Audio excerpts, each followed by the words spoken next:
This is Made for More Living with Johnny Jennings, powered by eXp Realty. Online at madeformoreliving.com. So, Matt, I know this isn't necessarily the most intriguing title, but I think this is going to have huge ramifications potentially for home buyers, home sellers, and definitely real estate agents. Okay. And it's that Zillow basically paid Redfin, so two major real estate portals, technically both brokerages, paid Redfin $100 million to be its exclusive rental listings manager.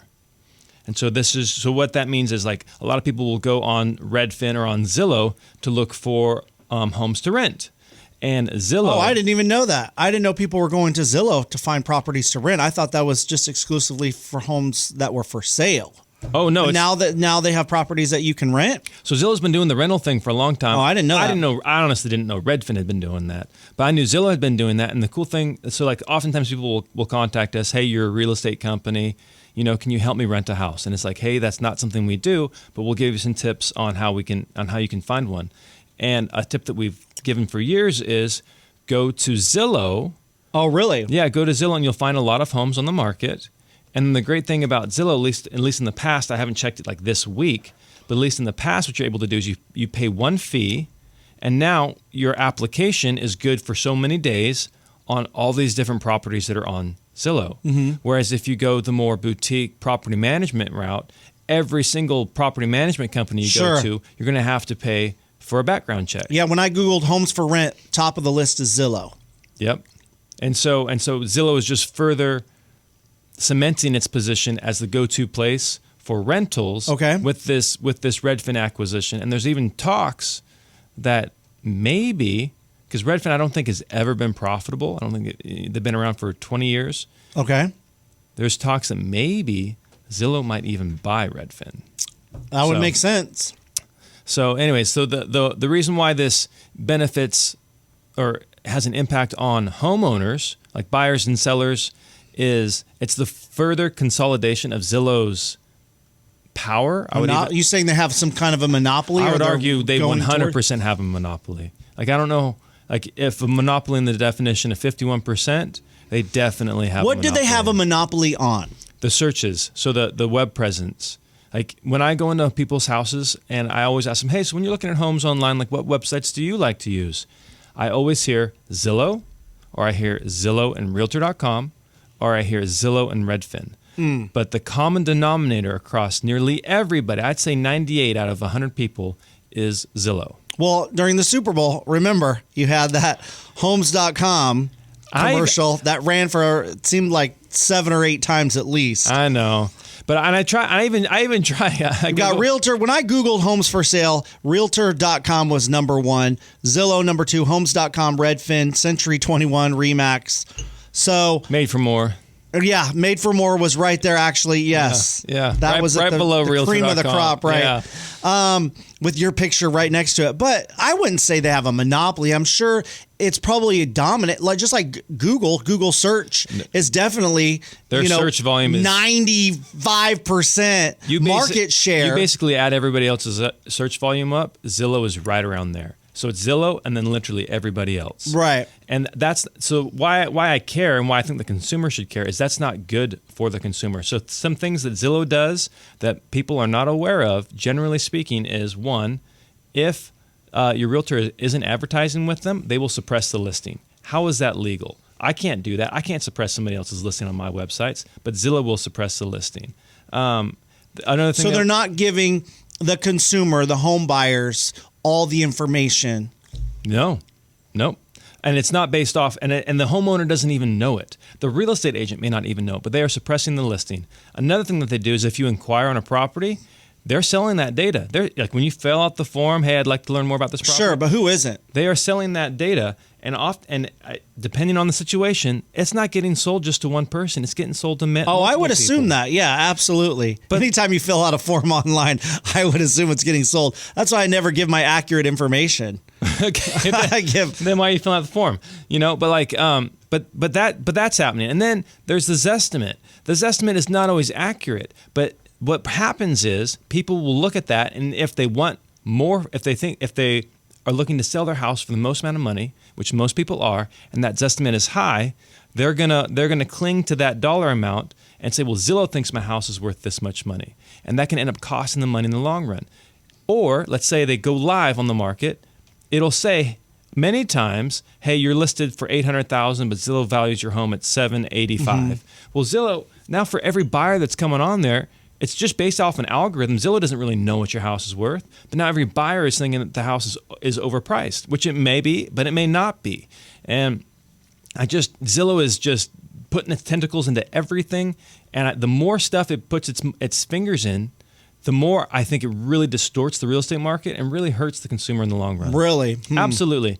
And so there's companies out there now that are actually that are intentionally not putting their houses in the MLS or not putting their homes in a way where Zillow can automatically just suck the data into their website. There's Howard Hanna, I think, is one of the companies. Let me just double check that, but I believe Howard Hanna. They don't put the property on MLS where Zillow can come in and extract that information because they don't agree with the way Zillow presents information to the consumer. Yep. And so they're now taking the control back, because if you're a real estate agent, can you do that legally? Are you allowed to do that? Absolutely. There are some issues. It's called clear cooperation. So they're trying to figure out, is this really allowed? If you want to be part of the National Association of Realtors, if you want to be part of the local MLS and put your other listings on the MLS. So people are battling it out. Sometimes it's more regional, but it's called clear cooperation. And so we'll see how clear cooperation ends up shaking out in the long run. But Howard Hanna is doing this just because they have a dominant position in their marketplace. There's other brokerages out there that are doing this, and they're claiming that by not putting it out on the generic websites, like the Zillows and stuff, that their clients are actually getting more money because it's creating a situation of competition for these exclusive listings. Sure. And so there's something special about it. Something like people are typically 7 times more motivated by the fear of loss. And so if, this house has not hit the market, but it will hit the market in the next 2 weeks, and then everybody's going to know about it, sometimes people are willing to pay a premium to not have to compete with the rest of the population. And so, these companies are arguing that exclusives are actually helping their clients. It's true, because it seems like from what you're saying, when I hear this a lot from people in the industry, is they do not like Zillow. They have issues with inaccurate property evaluations, outdated property information. And so it seems like those within the industry have a big issue with the Goliath out there, Zillow. Yeah. But do consumers have an issue with Zillow? Consumers, so they don't understand it. They don't get it. They don't understand. They're naive. So It seems like in order for anything to get to change, there's going to have to be some education attempt of consumers, and they have to see some kind of benefit of revolutionizing the search. So what needs to process. happen is local MLSs need to cut Zillow. There you go. They need to cut Zillow, and so if in our MLS, it's called MetroList. MLS needs to cut Zillow. Can they do that? Yeah, they can control whoever they want to have the access feed. So then that's going to be something that the reason why they don't is because of money. But what's going to happen? Zillow pays them. Zillow pays for that for that feed, and so if they don't, what's going to end up happening is they're going to be out of business.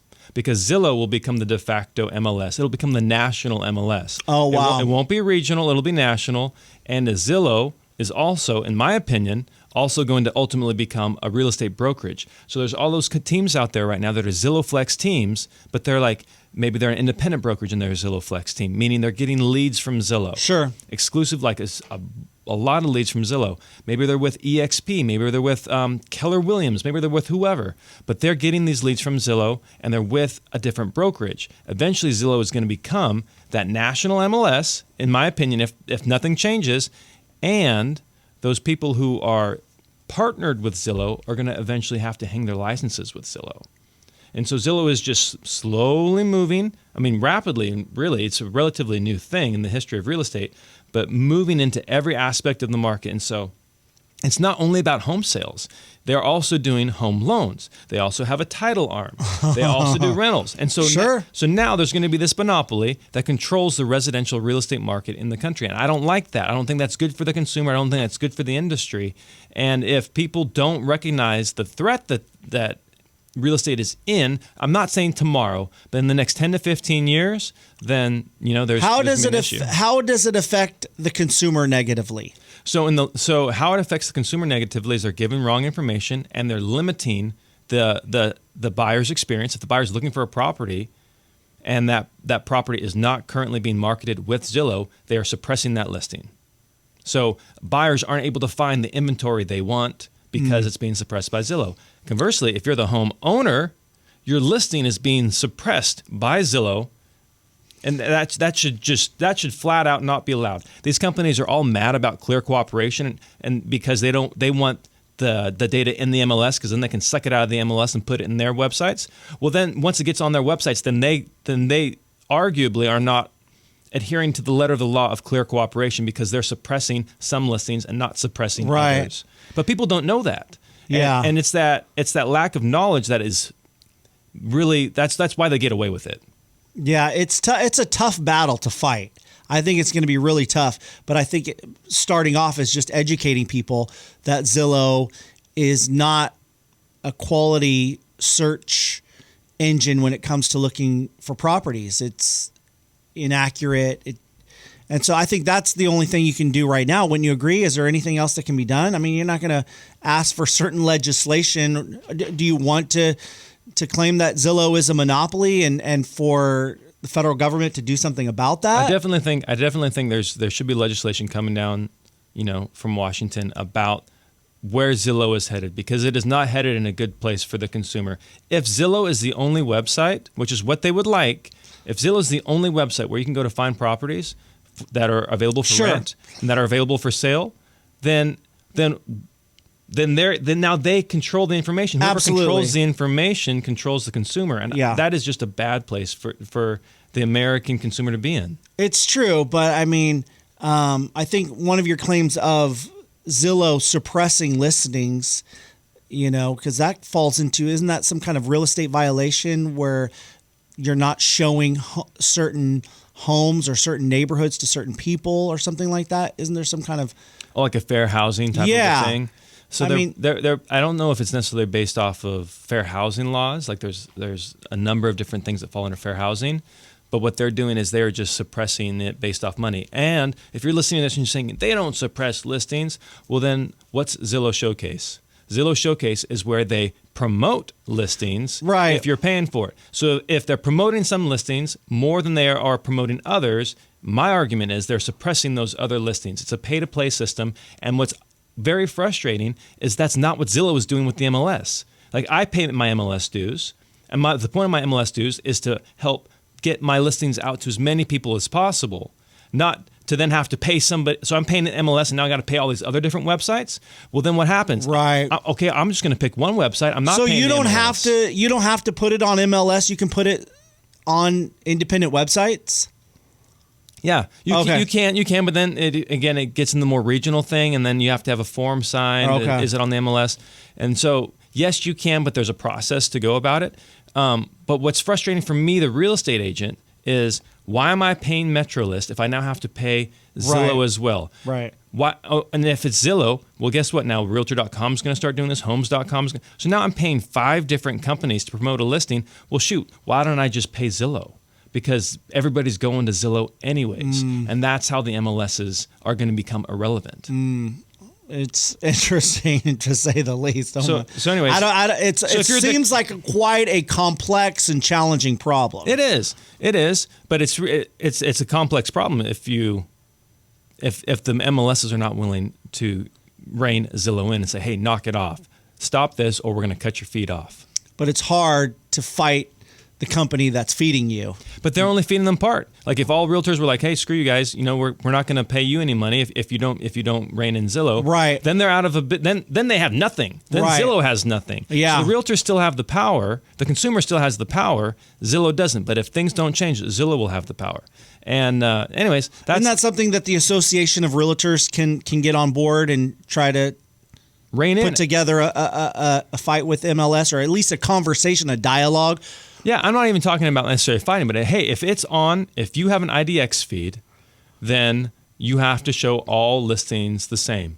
Otherwise, I would argue, then what are we doing with clear cooperation? Because the whole argument against clear cooperation is, hey, you can't be like having pocket listings and show some listings over here and some listings over there. Like, we want a marketplace where everything's visible. Great, let's do it. And by the way, Zillow, you have to knock it off, because you can't be suppressing some listings and promoting others. There's no way they're not going to do that. That's a huge revenue funnel for them. It is a huge revenue funnel, but if you're getting 10% of your revenue off of that and 90% off of just having access to the feeds and having the searches and all that, well, then take the 10% haircut and keep the rest of the 90. Have you spoke with anyone at MLS about this issue? Have they responded or discussed this at all? No, this would be good. I should probably invite them on the radio show. Yeah. This is more like just water cooler talk. Right. in the realtor office. Yeah. Like, obviously you're passionate about it. It seems like a big issue for you, and especially for the real estate industry going forward, as Zillow balloons to, all these different areas that they want to take over. Yeah, they're gonna if they are not checked, there's gonna be no competition. So imagine if the only computer you could ever buy was a Dell computer. Right? Yeah. There's all these great products out there that are competing. Yes, there are some that are more prevalent than others, but if all you could buy was a Dell computer, then that's all you're going to buy. Like, I think competition helps the consumer, and it helps the industry as a whole. And Zillow is slowly but surely removing competitors. Well, guys, the real estate bar has been raised. Clients today expect more help navigating a difficult sale fast. That's why we highly recommend Johnny Jennings and his team at Made for More Realty. For instance, they helped out Alice. She needed to sell her mother's home. Johnny Jennings and his team at Made for More Realty were able to get her an incredible as-is offer off market in 2 days. And they can do the same for you. Did you know you can get at least 3 cash offers on your home in as-is condition, just like they did for Alice? Just reach out to Johnny Jennings and his team at Made for More Realty, because you expect more, so get more. Just Google Made for More Realty today and get more for your home. License number 1982-171.